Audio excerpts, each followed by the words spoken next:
Christie, what does the NAA need to change within the next 5 years to reach its goals for longevity?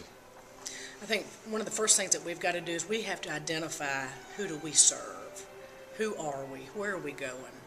You know, number one, is it the bid caller? Is it the online auctioneer? Is it the business, which encompasses all of those? And I think that's one thing that we've got to identify for the survival of the NAA. And I think there's a great future ahead of us, but once we figure out that, here we go, it's going to be fantastic. What's your number one goal as president? A year from now, what do you hope to be able to look back on? Yeah, I think the structure of the NAA is going to be real important. We've got to be a vibrant association that brings value to our members. A lot of members today, the older generation, they're members because it's something that we do. The newer generation comes in, it's a whole different mentality.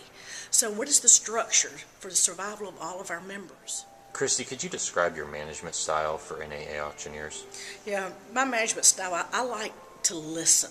I guess that's one of my strengths. I like to listen to people, hear comments, hear all sides of a conversation, and then make a decision. And then my biggest thing after that is then act on it and make it move. Described to me in the past that you have a competitive nature and that you're very driven to succeed. Where does that come from? Well, I think it all starts back way long time ago, back in the 70s actually, when I started showing Tennessee walking horses. And I got into showing the horses at age 8 and entered my first world championship at age 9, of which I won. So I was the youngest to ever win that, and then I won it again 2 years later. So the competition, on a world level was just really, I think, started developing me in that standpoint. Sure. And then I got into working with my family business in the late 80s and being the youngest of 4.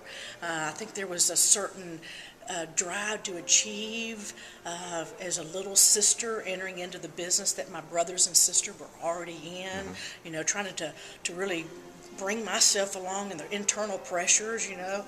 And then in '07 when I started seeking benefit auctions, when I worked with J.P. King in full time, we always had people that helped us do things from a board level, from a management level. We always came up with, we wanted to accomplish a new website, we wanted to do X, and we had people to do that.